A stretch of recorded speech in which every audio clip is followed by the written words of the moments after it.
जय हिंद, वंदे मातरम।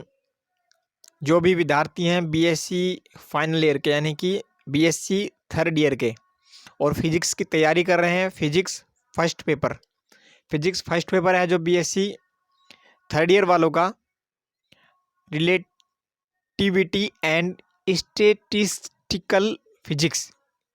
ठीक है, तो उन सभी के लिए कुछ इंपॉर्टेंट क्वेश्चंस मैंने दे दिए थे, 25 questions, MCQ, multiple choice questions type, detail solution मैं आपको प्रोवाइड करा दूंगा बाद में। पर पहले टिक मार्क जो है डायरेक्ट आपके एग्जाम में पूछे जाएंगे, डायरेक्ट टिक मार्क यहीं से पूछे जाएंगे। ये प्रश्न तैयार किए हुए हैं प्रीवियस ईयर पेपर्स पर। इंग्लिश और हिंदी दोनों मीडियम के स्टूडेंट्स देख सकते हैं। तो आज शुरू करते हैं डायरेक्ट ही क्वेश्चन को।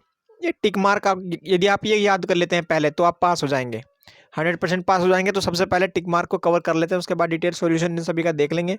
तो पहला प्रश्न आज का है, यदि एक छात्र पुस्तक की 80% समस्याएं हल कर सकता है तो दूसरा छात्र उसकी 40% समस्याएं हल कर सकता है, तब प्रायिकता ज्ञात कीजिए कि वे दोनों बिना क्रम के चयनित समस्या हल करेंगे। देखिए डायरेक्ट क्वेश्चन पूछे जाते हैं।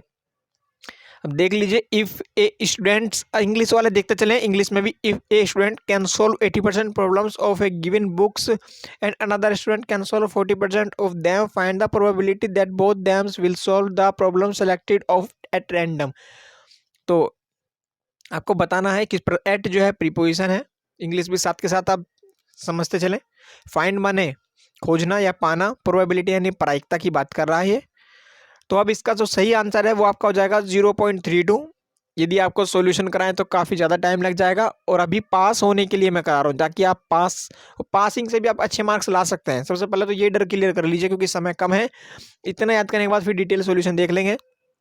समय फैलाव का सूत्र क्या है, तो ए ऑप्शन, टी बराबर T0 और रूट में 1/v²/c², समय फैलाव का यह सूत्र है, और फॉर्मूला ऑफ रिलेशन, ठीक है, T = T0 रूट में 1 - v²/c²। नेक्स्ट क्वेश्चन की तरफ बढ़ते हैं। आपको पीडीएफ चाहिए तो टेलीग्राम पर जाकर लिख दीजिएगा अजय महेंद्रा, यानी कि चैनल का नाम जाकर लिख दीजिएगा Ajay Mahindra. Instagram, Facebook, Twitter कहीं भी जाकर आप लिख देगा अजय महेंद्रा चैनल का नाम, तो आपको ऑफिशियल चैनल का ऑफिशियल लिंक मिल जाएगा। पीडीएफ और अन्य जो भी इंपॉर्टेंट नोट्स है आपको फ्री में प्रोवाइड किए जाएंगे। बीएससी का आपका कोई स्टूडेंट फर्स्ट ईयर में हो या फिर सेकंड ईयर में हो तो उनके लिए भी इंपॉर्टेंट क्वेश्चन बना दिए हैं। कोई 10th में हो या फिर कोई यूपीएससी की तैयारी कर रहे हो तो एनसीईआरटी कवर जो है कराई जा रही है। आप चैनल पर बने रह सकते हैं, कोई भी पैसा नहीं, सब फ्री में। ओके, एक फोटोन का तरंग दैर्ध्य जिसकी ऊर्जा एक स्थिर विश्राम में इलेक्ट्रॉन की ऊर्जा के बराबर क्या होगी। एक फोटोन जो है तरंग दैर्ध्य, इसकी ऊर्जा जो है स्थिर है। एक तरंग दैर्ध्य है एक फोटोन जिसकी जो ऊर्जा है, तरंग दैर्ध्य की जो ऊर्जा है फोटोन का तरंग दैर्ध्य है, और उसकी जो ऊर्जा है, समझिए तरंग दैर्ध्य लैम्डा, और इसकी जो ऊर्जा है वो जो है स्थिर है। तो इसका जो इलेक्ट्रॉन की ऊर्जा क्या होगी, तो बताना है इसके इलेक्ट्रॉन की ऊर्जा क्या होगी, होगी 0.242। Option number D. 8 ऐसे सिक्के एक साथ हवा में उछाले जाते हैं तब 5 सिक्कों के शीर्ष ऊपर होने की प्रायिकता क्या होगी। एक क्लास में आपकी प्रायिकता पर ले लूंगा, तो ये हो जाएगी 7 × 2⁻⁻5।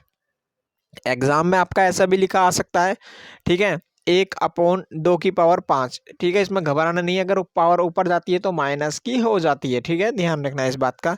सभी हमारे भाइयों और जो भी बहन इस वीडियो को देख रहे हैं तो ध्यान रखना।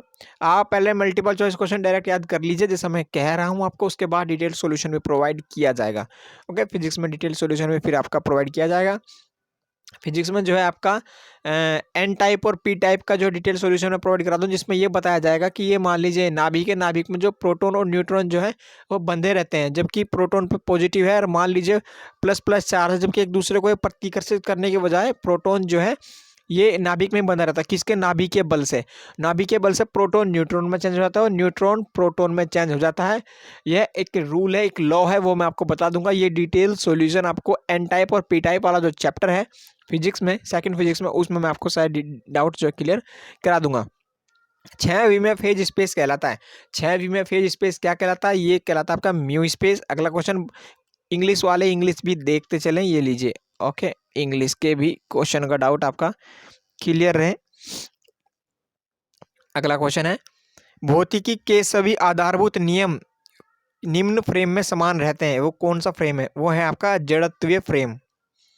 वह गति जिस पर कण का द्रव्यमान उसके विराम द्रव्यमान का 3 गुना हो जाता है, वो आपको होता है 2.82 गुना 10 की पावर 8 मीटर प्रति सेकंड। देखिए पॉइंट के बाद जो संख्या लिखी होती है 2.82, इसे हम ऐसा नहीं बोलेंगे 2.82 से बोलेंगे 2.82 यानी कि 2.82। इसके बाद जो संख्या जो है सिंगल वे में यूनिट के हिसाब से, इकाई के हिसाब से आपका बोली जाती है। ठीक है, सोल्ड पेपर है 2015 का, पहले ये आपका कराया जा रहा है जैसे कि मैंने आपका बताया है। Unsolved previous year papers. प्रकाश की गति के, किसी भी यूनिवर्सिटी से हो सभी के लिए इंपॉर्टेंट है। प्रकाश की गति के तुल्यमान वेग के साथ गतिमान एक पिंड के दृश्यमान लंबाई प्रतीत होती है। तो कैसी प्रतीत होती है? कम लंबाई प्रतीत होती है।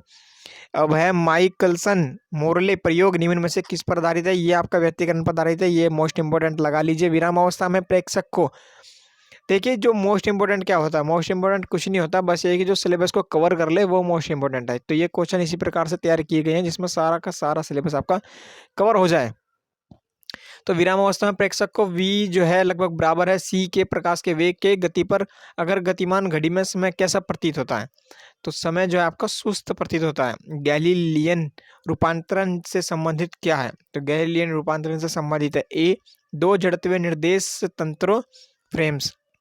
अब m0 जो है विराम द्रव्यमान का एक कण जो है c/√2 की चाल से गति करता है, इसका द्रव्यमान क्या होगा? तो इसका द्रव्यमान होगा 1.14 m0।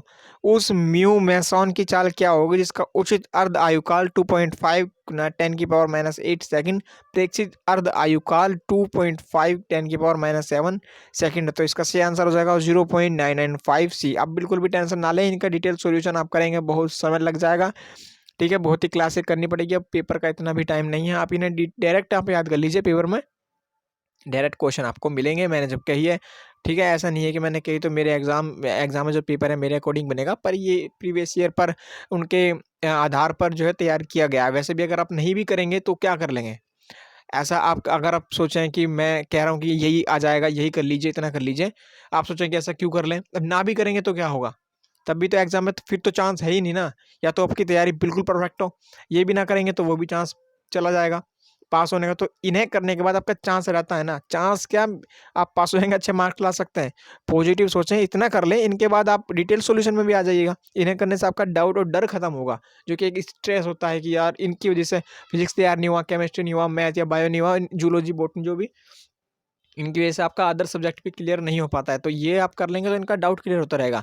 आपकी प्लेलिस्ट बना दी है मैंने, प्लेलिस्ट में जाकर आप देख सकते हैं बीएससी थर्ड ईयर फिजिक्स 2022 और बीएससी थर्ड ईयर जो है chemistry 2022, BSc third year math 2022। सारा बीएससी का कंप्लीट चैनल जो है अजय महेंद्रा बीएससी को ही डेडिकेट है, प्लस में यूपीएससी एसएससी लेवल की प्रिपरेशन के लिए पहले बीएससी को ही कवर करा रहे हैं। आप किसी भी ईयर में हो, इतना करके जाइए इस चैनल से, तो कोई प्रॉब्लम नहीं है। चैनल आप ही के लिए बनाया गया है, बाकी आप ही का सहयोग है, इसलिए ही ये इतना चल पा रहा है। अपेक्षीय वेगों के योग का फॉर्मूला क्या है? अपेक्षीय वेगों के योग का फॉर्मूला है आपका डी, ध्यान रखिएगा डी देख लीजिए, आपका ये अपेक्षीय वेगों के योग का फॉर्मूला है आपका। इतने कम समय में जो तैयार चैनल जो ग्रो कर पाया है वो सब आप ही के कारण है। मैं आपको पूरा श्रेय दूंगा, पूरा का पूरा श्रेय मैं आप ही को दूंगा। आइंस्टीन का द्रव्यमान ऊर्जा तुल्यता संबंध क्या है? तो ए और बी जो है आइंस्टीन का द्रव्यमान ऊर्जा तुल्यता संबंध क्या है। द्रव्यमान संरक्षण क्या है समझ लीजिए, द्रव्यमान संरक्षण भी पूछ लेता है। ना तो द्रव्यमान को उत्पन्न किया जा सकता है, ना ही द्रव्यमान को समाप्त किया जा सकता है, इसे द्रव्यमान संरक्षण का नियम कहते हैं। जैसे कि आपको बता दें, एम है ये A plus M B equal to M A B, यानी कि जो अलग अलग द्रव्यमान है वो कुल द्रव्यमान के योग के बराबर होता है। आ जाइए नेक्स्ट 41 क्वेश्चन पर आ जाइए। 25 क्वेश्चन एक वीडियो में कराता हूँ, जो मैं पहले करा चुका हूँ। वीडियो का पार्ट 1 आप देख लीजिए प्लेलिस्ट में जाकर। क्वांटम सांख्यिकी में निकाय का सूक्ष्मतम कण क्या है? क्वांटम सांख्यिकी में निकाय का सूक्ष्मतम कण क्या होता है? इलेक्ट्रॉन। निम्न में से कौन सा कण जो है बेसॉन है?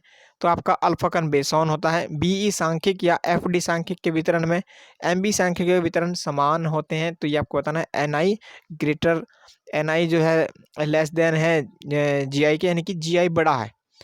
अब प्लांक के नियम का निगमन कर सकते हैं, प्लांक के नियम का जो है निगमन कर सकते हैं। वो कैसे? बी सांख्यिकी से प्लांक के नियम का निगमन कर सकते हैं, यानी कि बना सकते हैं, यानी कि डिराइव्ड कर सकते हैं। फर्मी गैस में फर्मी ऊर्जा स्तरों के भरने की न्यूनतम प्रायिकता क्या है? तो न्यूनतम प्रायिकता इसकी हाफ है, 1/2। फोटोन का चक्रण होता है, फोटोन का चक्रण होता है क्या, बताइए। फोटोन का चक्रण एक होता है। मुक्त इलेक्ट्रॉन, गैस की फर्मी ऊर्जा, इलेक्ट्रॉन घनत्व, घनत्व ये आपका इसे रो पर निर्भर करता है। तो निम्न में से किसके अनुसार निर्भर करता है, ये आपका कहता है रो 2/3 के अनुसार। आपको बताना है चित्र, एक चित्र है ये, डायग्राम देख लीजिए। सांख्यिकी के अनुसार वितरण फलन दर्शाया गया है। आप बताइए इसे किस प्रकार से निरूपित करेंगे। आपका BE, FD और MB, इसका ऑप्शन नंबर बी जो है इसका राइट आंसर है। न्यूट्रॉन का चक्रण होता है, मोस्ट इंपोर्टेंट क्वेश्चन, इस प्रकार के क्वेश्चन आते हैं। जैसे न्यूट्रॉन का चक्रण होता है, न्यूट्रॉन का चक्रण होता है हाफ 1/2 जो है न्यूट्रॉन का, ये न्यूट्रॉन का चक्रण होता है 1/2। आज का लास्ट क्वेश्चन देख लेते हैं। हाइजेनबर्ग अनिश्चितता का सिद्धांत है, ये तो आपने सेकंड ईयर और फर्स्ट ईयर में भी पढ़ा होगा। ये अनिश्चितता का सिद्धांत होता है XP=H। अब एक बोनस क्वेश्चन ले लीजिए। एक कण जो है, एक कण के कला आकाश में निर्देशांक की संख्या कितनी है। तो इसके निर्देशांक की संख्या होती है 6। ठीक है, ये कुछ इंपॉर्टेंट क्वेश्चंस थे आपके लिए। और भी क्वेश्चंस मैं आपके फाइनल ईयर के लिए ले आऊँगा। अब प्लेलिस्ट मैंने बना दी है, BSc थर्ड ईयर थर्ड लिख के 2022 फिजिक्स, तो देख लीजिएगा वहाँ। और कोई भी डाउट हो कमेंट कीजिए आप। ओके, जय हिंद।